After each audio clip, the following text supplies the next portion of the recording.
How do you know if the voice inside of you, the feeling inside of you, is spirit telling you to do something? Or is it your ego wanting to tell you something? And spirit wants you to do 4 things. The first question that you should ask yourself is, in doing this action, hello everyone. Welcome back. Hi, I'm Alana, and this is Evolve with Alana. Long time no see. Yes. Anyway, I've been doing a lot of meditating and thinking, and we're still in this sort of like January season where there's like this push to move forward, but there's still this sort of time to look back and reflect. And I've been reflecting a lot more as I'm trying to like move to my next thing. And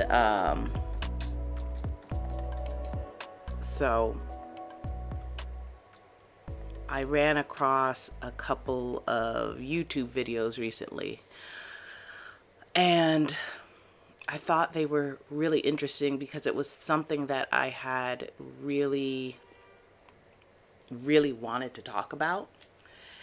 And that subject was the spirit. And as I might have said earlier on another video, that I truly feel that our intuition is spirit. It's God. It's the universe speaking to us. But as we all know, that's not the only thing speaking to us.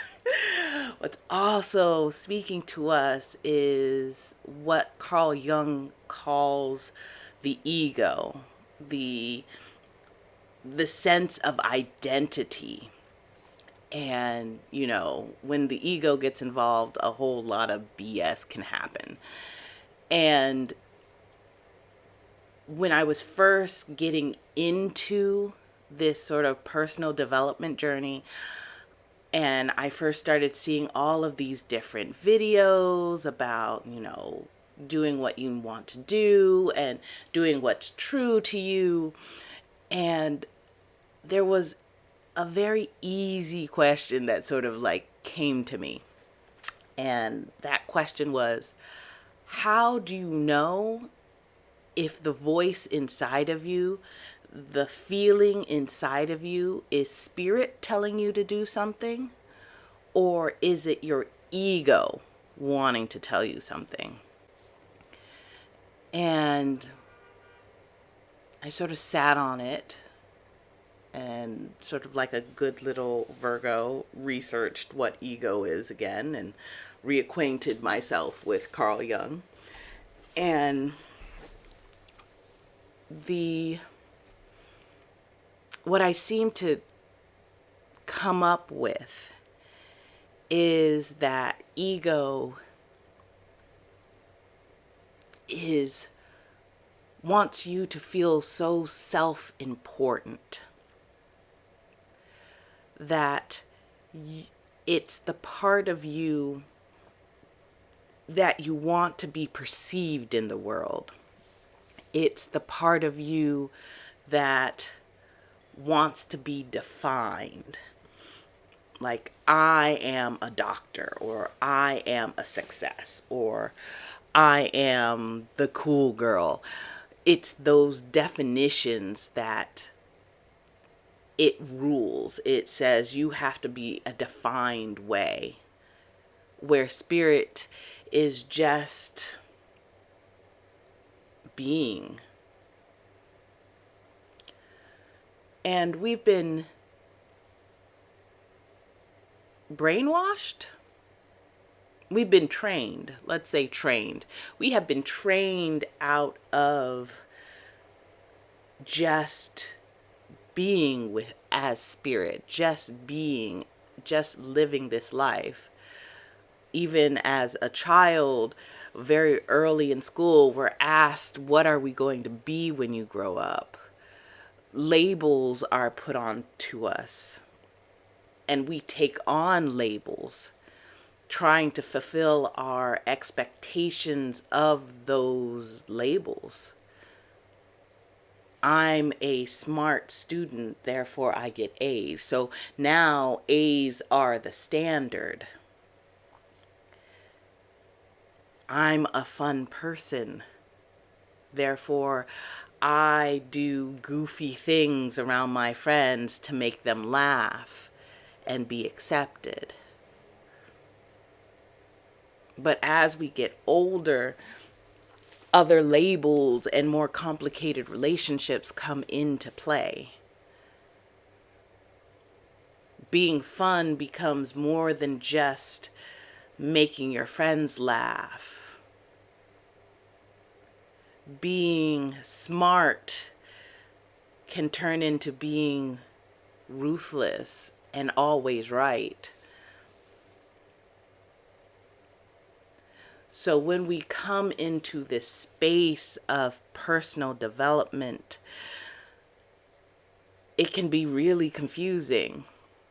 Because on one hand, you're saying we need to be,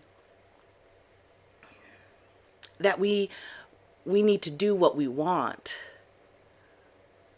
But what want is that? Is that the self-sacrificing want, or am I supposed to be all selfish about it? And I think a lot of people get that sort of confused in terms of this personal development journey is just a selfish kind of want, this selfish process.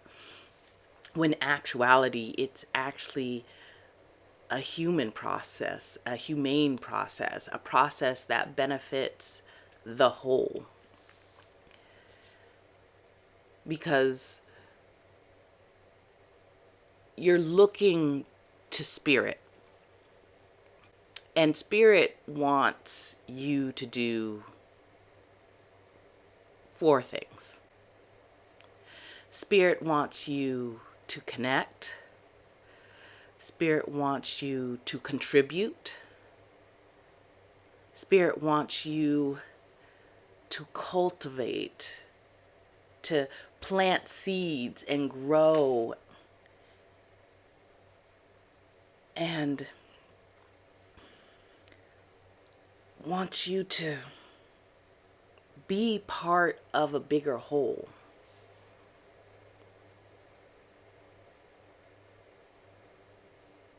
So when we get these inklings to do something, when we want to go to that party or we want to do a certain activity, what the ultimate thing is to ask why.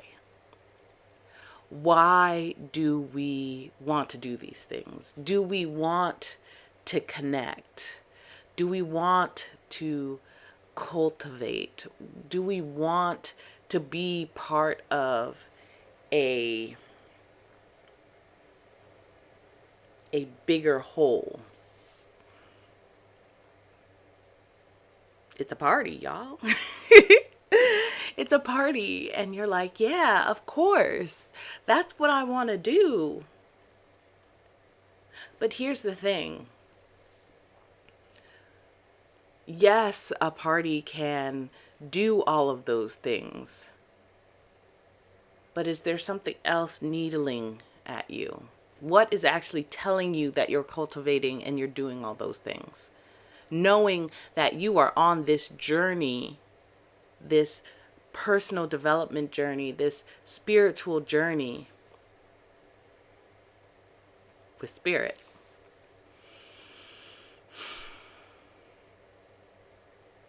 You see, the ego is a sly mother. Ooh, ego can just sneak into all of your good intentions because ego wants to be heard.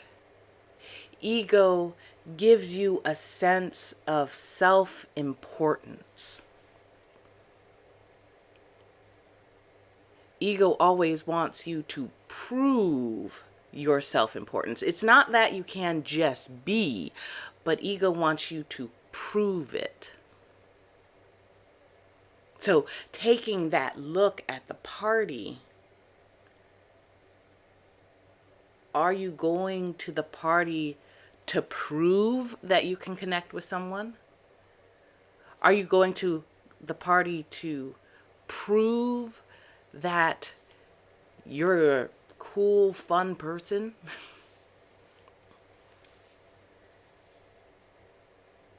You know, I struggle with this. We all struggle with this. In this contrast between spirit and ego. And there's one person who is sort of like right now the epitome that we can see in the public eye that is dealing with ego and spirit. And I have to say, it's Kendrick Lamar. Yes, Kendrick Lamar. I think, and for those of you that have been on this channel, yes, this is going to count as my Kendrick Lamar video that I said I was going to do, a month ago. Anyway, Kendrick Lamar, I have been listening to his album nonstop since it's dropped. Not only that, I bought the album. The thing is, I buy very few albums, y'all.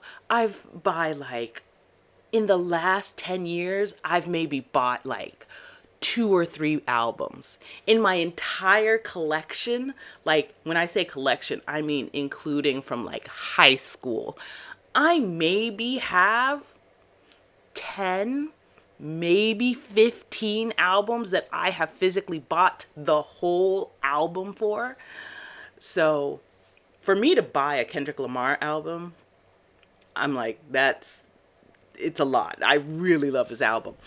And there is such what I feel like makes him so magnanimous. Magnanimous?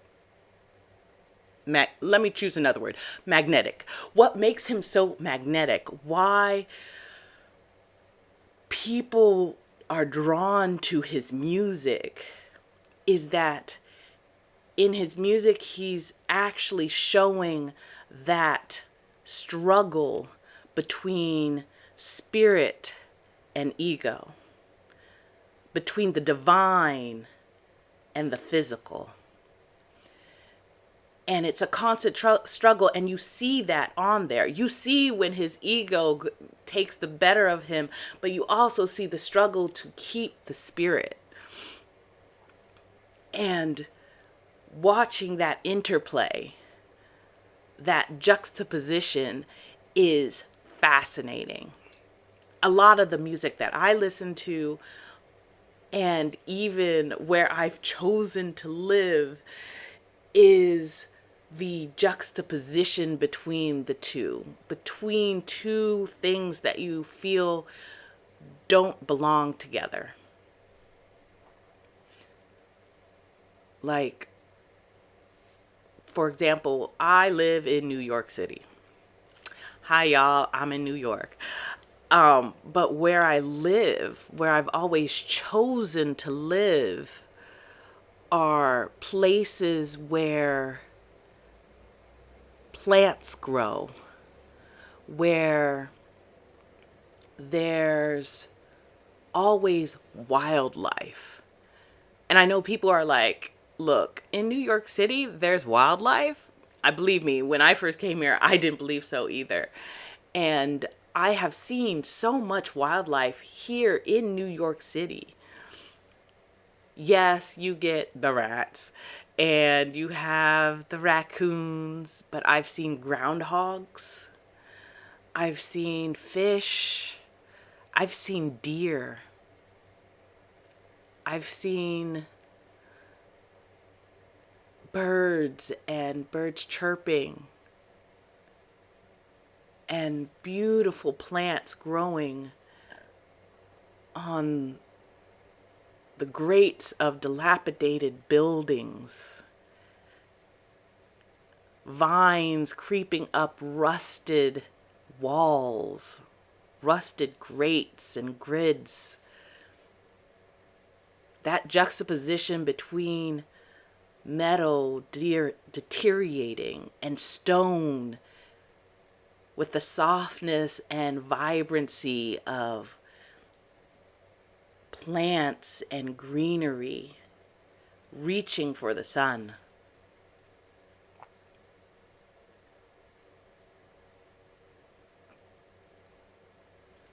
And they're not fighting against each other. It is a dance between these two elements, the man-made and the natural.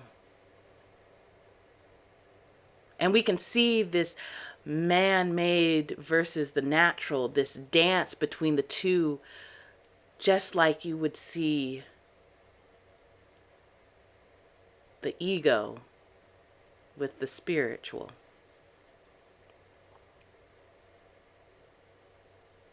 So how do you know if the voice inside of you is truly the spirit talking to you, or is it the ego trying to get the better of you? So there's like 4 questions you can ask yourself. The first question that you should ask yourself is, in doing this action, am I trying to prove something? I sort of touched on it a little earlier. If, using the example of the party, are you going to that party to prove something? Are you going to that party to prove that you're a fun person? Are you going to that party to prove that you aren't scared? Whether that proof is to yourself or that proof to other people. You see, that proving it to yourself can be just as much as part of the ego as proving it to others. The next question you need to ask yourself when going into an activity to figure out if you are going with spirit or if you're going with the ego is, are you trying to protect something? Are you trying to shield something from hurt? 9 times out of 10, we do actions to shield ourselves, to protect ourselves. It's a very, very human trait. My glasses are really dirty. It's a really big human trait to mitigate, to make little, just not to hurt. We don't tend to do a lot of things that makes us feel uncomfortable, to make us feel bad. But we also don't like doing things that actually hurt us. Like if you get a hammer and you hit your thumb, you don't really like that. But also, are you doing something to protect someone else? And here's where it gets really tricky. Because if you're doing something to protect someone else, you're seen as a hero.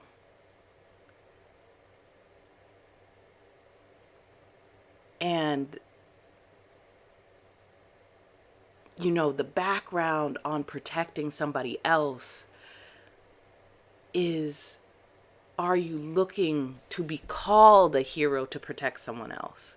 See, the protection of someone else, are you expecting some sort of praise from it? For those parents who protect their children, to put themselves in physical way in front of their children being harmed, they are protecting their child.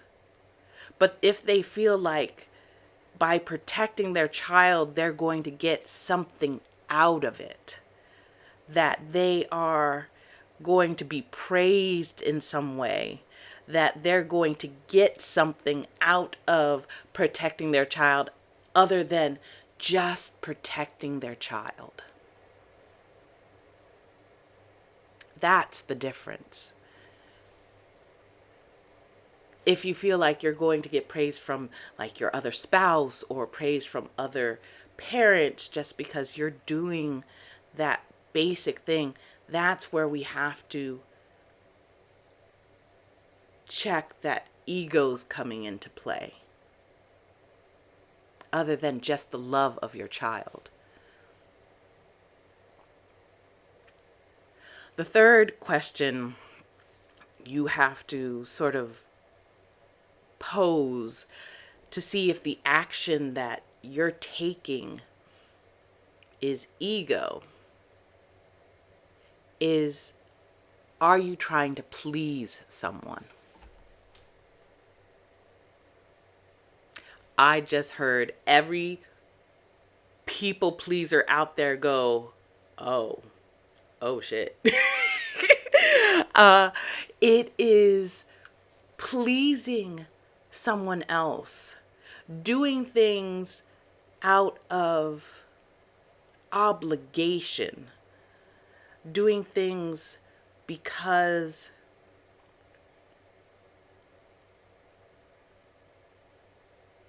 it is your obligation to do so. I'm having a hard time coming up with words right now. It's your, just to make them happy. There's a lot of examples, like in relationships of, well, in the popular consciousness, there's a lot of examples of like people just doing things because their other partner wants them to. Can you close the door when you come into the house? No, that's not a good example. Like, let's say your wife wants to go to the mall and they want you to come with you, but you don't want to go to the mall, but you want to be a good partner and say, okay, I'll go to the mall, even though you don't want to. You're doing that to please your other partner. You want your partner to look at you as a good partner, therefore you're going to do what they want. That is part of the ego, because you want to be perceived as the good partner, the partner that listens to their partner, the one that's a good husband. That is part of ego. I know many men went like, okay, so that's part of the ego, so I shouldn't do what my wife or my girlfriend wants to do. We're not saying that. We're not saying that. We're saying that knowing whether you're doing part of the spirit or the ego. The ego isn't bad. it has to be here because we are humans and humans are here. But recognizing that pleasing someone else's story, pleasing someone else is not part of spirit. It's not part of your personal inner higher growth.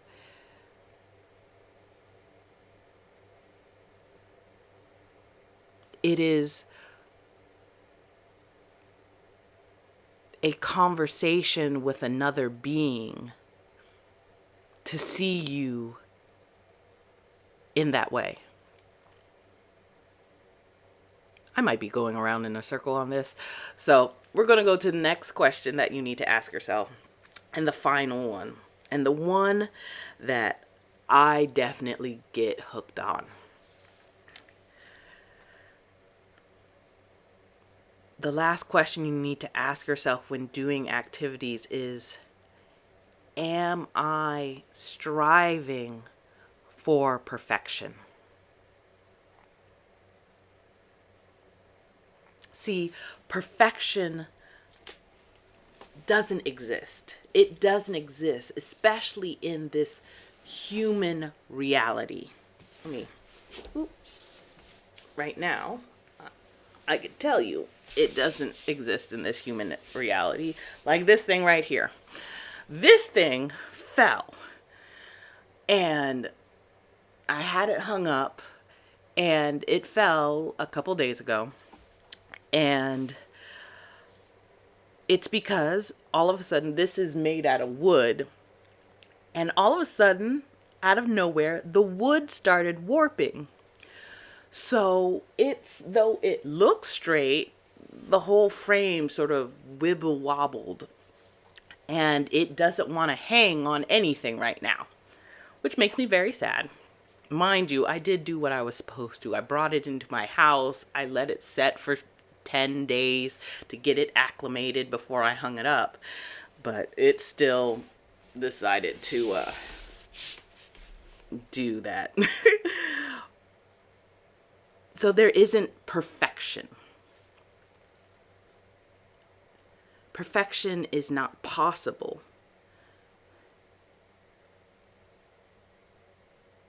But we still want to strive for it.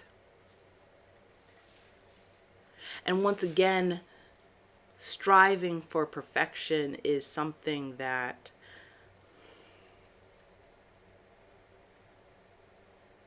is firmly in the ego, is firmly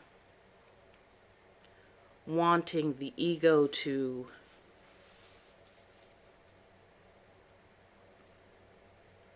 wanting to be seen as perfect. So are you doing these actions to seem perfect?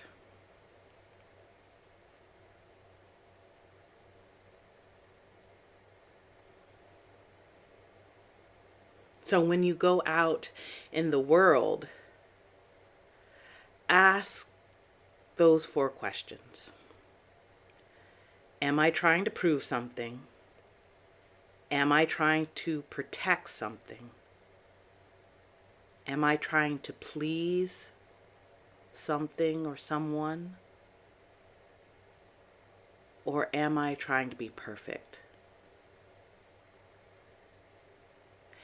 If any one of those questions are yes,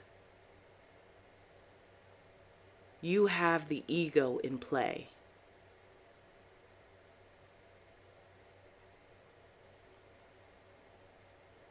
The ego is not bad. The ego is human. And just like the plants, the vine that grows upon the metal grate, it is a dance.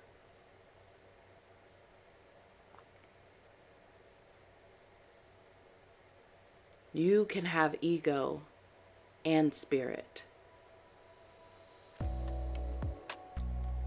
It is your job while you're on this journey to listen to spirit and have it be louder than ego.